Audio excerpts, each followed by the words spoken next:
कार्यक्रम में हमारे साथ जुड़ रहे हम सभी के श्रद्धेय लाल कृष्ण आडवाणी जी, देश के गृह मंत्री श्री अमित शाह जी, श्रीपद नाइक जी, अजय भट्ट जी, गुजरात के मुख्यमंत्री विजय जी, गुजरात के उप मुख्यमंत्री नितिन भाई, गुजरात सरकार में पर्यटन मंत्री जवाहर जी, वासण भाई, लोकसभा में मेरे साथी राजेश भाई, सोमनाथ मंदिर ट्रस्ट के ट्रस्टी श्री प्रवीण लहरी जी, सभी श्रद्धालुओं, देवियों और सज्जनों, मैं इस पवित्र अवसर पर वीडियो कॉन्फ्रेंस के जरिए जुड़ रहा हूं, लेकिन मन से मैं स्वयं को भगवान श्री सोमनाथ के चरणों में ही अनुभव कर रहा हूं।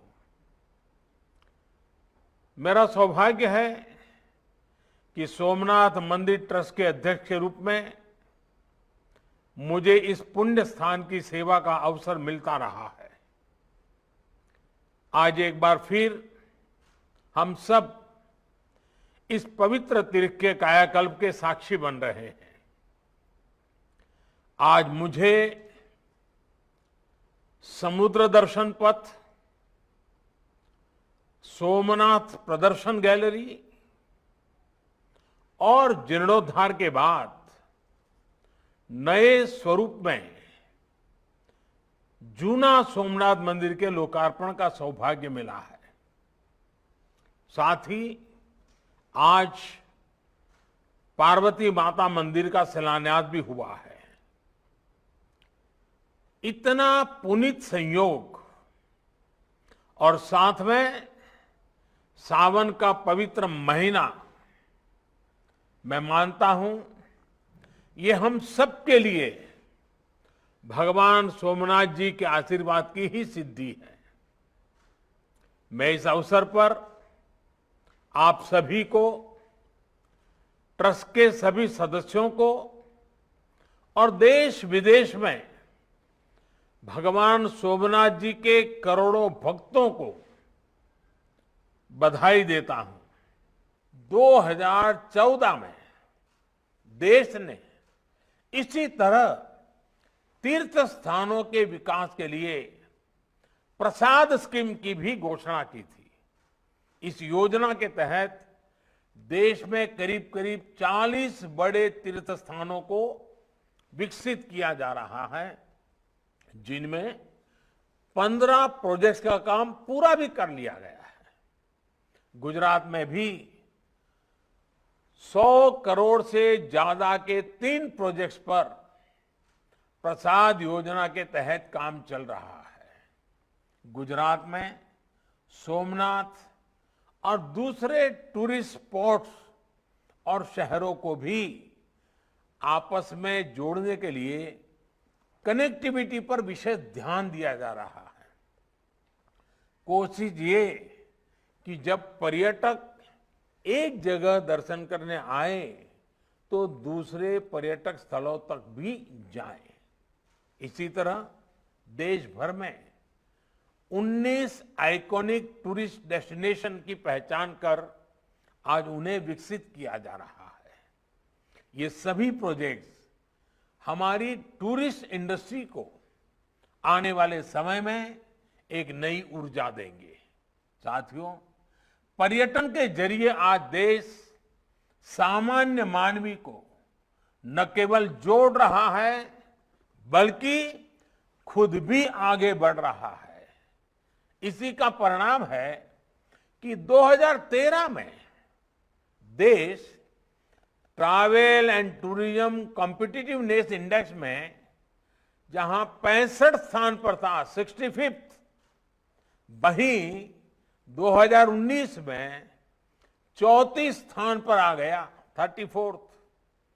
अंतर्राष्ट्रीय पर्यटन को बढ़ावा देने के लिए देश ने इन 7 सालों में कई नीतिगत फैसले भी किए हैं, जिनका लाभ देश को आज हो रहा है। देश ने e visa regime, visa on arrival जैसी व्यवस्थाओं को आगे बढ़ाया है और वीजा की फीस को भी कम किया है। इसी तरह टूरिज्म सेक्टर में हॉस्पिटैलिटी के लिए लगाने वाले जीएसटी को भी घटाया गया है। इससे टूरिज्म सेक्टर को बहुत लाभ होगा और कोविड के प्रभावों से उभरने में भी मदद मिलेगी।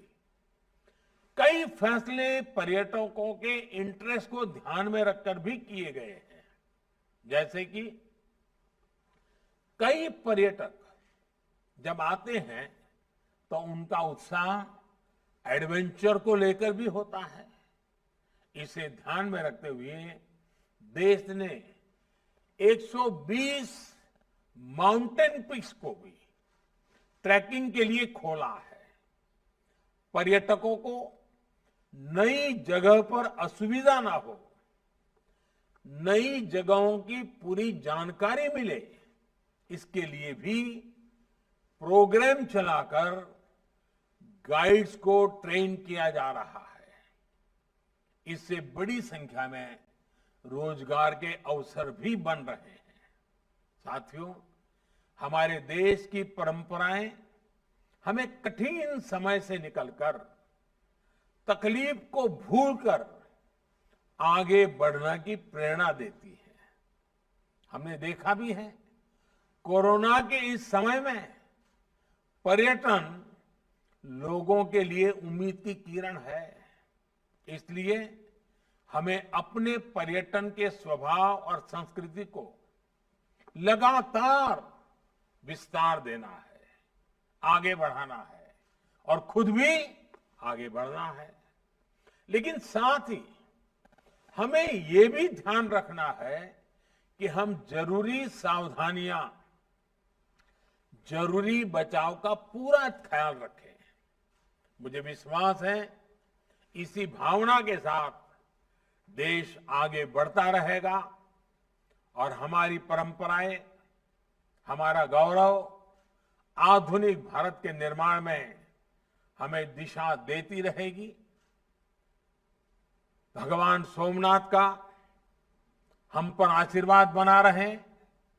गरीब से गरीब का कल्याण करने के लिए हम में नई नई क्षमता, नई नई ऊर्जा प्राप्त होती रहे, ताकि सर्व के कल्याण के मार्ग को हम समर्पित भाव से सेवा करने के माध्यम से जन सामान्य के जीवन में बदलाव ला सके। इन्हीं शुभकामनाओं के साथ आप सभी को बहुत बहुत धन्यवाद। जय सोमनाथ।